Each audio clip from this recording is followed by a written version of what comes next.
materi tentang distribusi frekuensi secara lebih detail dan mendalam dari video sebelumnya. Yang pertama, apa itu distribusi dan frekuensi? Distribusi dalam konteks statistik mengacu pada pola bagaimana data tersebar. Ketika kita memiliki data, kita melihat bagaimana frekuensi-frekuensi dari setiap data itu tersebar di seluruh rentang nilai data yang kita miliki. Selanjutnya yaitu frekuensi. Frekuensi adalah jumlah kemunculan suatu nilai atau data dalam suatu dataset. Nah, ketika kita memiliki rentang nilai data, kita akan melihat seberapa banyak frekuensi atau data yang muncul dalam suatu dataset. Misalnya, jika kita mencatat nilai ujian 10 siswa dan nilai 85 muncul 3 kali, maka frekuensi nilai 85 adalah 3. Jadi, ketika kita memiliki suatu data, banyaknya nilai yang muncul dari suatu nilai itu disebut dengan frekuensi. Selanjutnya yaitu definisi dari distribusi frekuensi. Distribusi frekuensi ini adalah cara untuk mengatur dan meringkas data agar lebih mudah dipahami dan dianalisis. Ketika kita memiliki suatu data dalam suatu penelitian, kita membuat distribusi frekuensi agar lebih mudah dipahami dan dianalisis. Ini menunjukkan seberapa sering atau seberapa banyak frekuensi setiap nilai atau kelompok nilai muncul dalam suatu dataset yang diperoleh. Definisi kedua dari distribusi frekuensi adalah ringkasan atas kelompok data yang disajikan dalam bentuk interval dan frekuensi. Selanjutnya, data berkelompok dan data tidak berkelompok. Data berkelompok dibentuk dengan menjumlahkan observasi individual dan disusun dalam bentuk distribusi frekuensi. Ketika kita memiliki data banyak individual, di data berkelompok kita sudah mengelompokkannya berdasarkan penyebaran frekuensinya. Lalu data tidak berkelompok, data yang belum diolah atau sering disebut dengan data mentah. Data tidak berkelompok ini datanya belum disusun dan dibentuk berdasarkan frekuensi kemunculannya.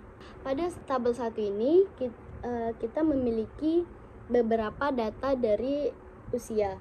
Nah, tabel 1 ini merupakan contoh dari distribusi frekuensi. Di sebelah kanan, data tidak berkelompok atau data yang belum dikelompokkan. Lalu yang di sebelah kiri adalah data berkelompok yang sudah dikelompokkan berdasarkan interval usianya dan sudah memiliki frekuensi dari usia 1 ke usia yang selanjutnya. Pada data tidak berkelompok ini, frekuensinya belum dihitung karena masih tersebar secara individual.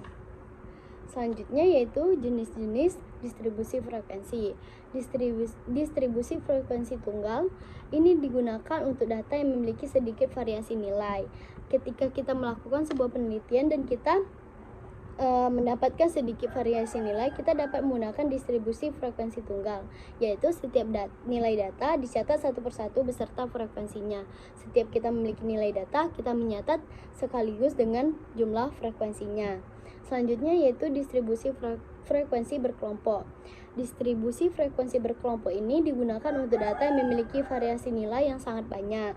Nah, ketika kita melakukan sebuah penelitian dan kita mempunyai data yang nilainya sangat banyak, kita menggunakan distribusi frekuensi berkelompok sehingga perlu dikelompokkan ke dalam kelas interval. Di sini penentuan kelas tergantung pada pertimbangan peneliti berdasarkan alasan tertentu. Jadi penentuan kelas dari sebuah penelitian itu tergantung pada pertimbangan peneliti dan tujuan penelitian berdasarkan alasan-alasan yang dimiliki peneliti tersebut. Dalam distribusi frekuensi ada titik tengah interval, ada frekuensi relatif, dan ada frekuensi kumulatif. Cara menghitung titik tengah dari interval. Yang pertama, kita tentukan jarak dengan cara hitung selisih dari nilai terbesar ke nilai terkecil pada suatu data. Lalu kita tentukan terlebih dahulu dalaman kelasnya dengan rumus jarak dibagi dengan jumlah kelas. Lalu kita hitung titik tengah dari intervalnya, yaitu nilai terkecil dari setiap kelas ditambah setengah dari dalaman kelas. Di sini kita menggunakan tabel 1 sebagai contoh perhitungan titik tengah untuk kelas pertama usia 31 sampai 21 sampai 30 tahun. Yang pertama, kita menghitung jaraknya. Kita menggunakan nilai maksimum atau usia yang paling tua yaitu 70 tahun dikurangi dengan nilai paling minimum yaitu 21 tahun. Hasilnya adalah 49. Lalu kita menghitung dalaman kelas yaitu 49 dibagi dengan jumlah kelas. Jumlah kelas di sini ada 5 yaitu 1, 2, 3, 4, 5. Nah, hasilnya adalah 9,8, kita bulatkan menjadi 10. Lalu untuk menghitung titik tengah dari intervalnya, nilai terkecil atau nilai minimumnya yaitu 21 kita tambah setengah dari dalaman kelas, hasilnya adalah 25,9 dibulatkan menjadi 26. Selanjutnya yaitu frekuensi relatif dan frekuensi kumulatif. Frekuensi relatif adalah proporsi dari total frekuensi yang dihitung untuk setiap interval kelas. Dihitung dengan cara membagi frekuensi untuk setiap kelas dengan total seluruh frekuensi. Nah, selanjutnya frekuensi kumulatif, nilai total frekuensi untuk setiap nilai. Rumus untuk frekuensi kumulatif adalah frekuensi total ditambah frekuensi total dikurang 1. Contohnya, di sini kita mempunyai tabel untuk melihat contoh dari frekuensi relatif dan frekuensi kumulatif. Pada interval kelas pertama yaitu usia 21 sampai 31 tahun memiliki frekuensi 4. Nah, untuk mencari frekuensi kumulatif, kita membagi frekuensi kelas pertama dengan total seluruh frekuensi kelas. Yaitu kita membagi 4 dengan 20. Hasilnya adalah 0,2. Begitu juga dengan kelas-kelas selanjutnya. Kita membagi frekuensi setiap kelas dengan total seluruh frekuensi. Untuk mencari frekuensi kumulatifnya, contoh pada tabel kedua, kenapa di sini nilainya terdapat 9 frekuensi kumulatif, yaitu dengan cara frekuensi pada interval kelas pertama kita tambahkan dengan frekuensi pada interval nilai kelas kedua yaitu 4 ditambah 5, hasilnya adalah 9. Begitu juga selanjutnya yaitu ketika kita untuk mencari frekuensi kumulatif interval kelas kedua, kita menambahkan 9 dengan 7 pada interval kelas ketiga yaitu menghasilkan 16 untuk frekuensi kumulatif interval kelas ketiga. Selanjutnya yaitu kita mendeskripsikan data menggunakan grafik, yaitu mengubah data ke dalam bentuk diagram dan grafik. Beberapa jenis grafik berupa grafik histogram, grafik poligon, grafik ogive, dan grafik pie. Yang pertama adalah grafik histogram. Grafik histogram dibuat untuk menggambarkan distribusi frekuensi secara visual berbentuk susunan balok-balok vertikal, di mana garis X menggambarkan interval kelas dan garis Y menggambarkan frekuensinya. Ketika kita membuat grafik histogram, garis X ini merupakan frekuensinya dan garis X ini merupakan frekuensinya dan garis Y merupakan menggambarkan interval dari kelasnya. Hampir sama dengan grafik batang atau bar chart. Kedua grafik tidak berbeda bentuk ketika data digunakan menggunakan dalaman kelas yang sama. Lalu grafik poligon. Grafik poligon dibuat untuk menggambarkan distribusi frekuensi. Nah, jadi kita hanya membuat grafik poligon ketika ingin menggambarkan distribusi frekuensinya. Digambarkan dari nilai frekuensi absolut atau frekuensi relatif dalam bentuk garis. Pada grafik poligon ini kita hanya menggambarkan grafik dengan garis-garis. Grafik poligon diperoleh dengan mencari nilai tengah dari dalaman kelas. Yang kedua adalah grafik ogive. Grafik ogive kita buat untuk menggambarkan distribusi frekuensi dengan menggunakan frekuensi kumulatif.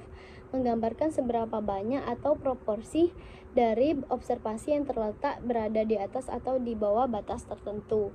Nah, kita bisa melihat seberapa proporsi observasi yang kita buat dia berada di atas atau di bawah batas tertentu yang ditentukan. Lalu grafik pie menggambarkan keseluruhan data dengan menggunakan potongan pie. Ketika kita memiliki 100% data, kita membagi-baginya menjadi sebuah potongan-potongan berdasarkan persentase data yang kita peroleh. Selanjutnya yaitu manfaat dari distribusi frekuensi. Yang pertama adalah penyederhanaan data, memudahkan pembacaan data yang besar. Kita menjadi lebih mudah membaca suatu data dengan membuatnya menjadi salah satu bentuk dari distribusi frekuensi. Lalu identifikasi pola, membantu melihat pola, tren, atau anomali dalam data. Nah, identifikasi pola ini membantu kita melihat pola atau tren dari suatu data yang kita peroleh. Dasar untuk grafik, menjadi dasar untuk membuat histogram dan poligon frekuensi. Kedua grafik secara visual menggambarkan distribusi data sehingga lebih mudah diinterpretasikan. Jadi distribusi frekuensi ini hasilnya menjadi dasar untuk membuat sebuah grafik. Lalu yang terakhir adalah dasar untuk analisis lebih lanjut. Data yang sudah terdistribusi frekuensinya dapat digunakan untuk menghitung ukuran pemusatan atau mean, median, dan modus. Dan ukuran penyebarannya adalah standar deviasi dan varians dengan lebih efisien. Jadi hasil dari distribusi frekuensi dapat digunakan menjadi dasar untuk analisis yang lebih lanjut, baik untuk menghitung ukuran pemusatan seperti mean, median, dan modus, dan juga untuk ukuran penyebaran seperti standar deviasi dan varians dengan lebih efisien.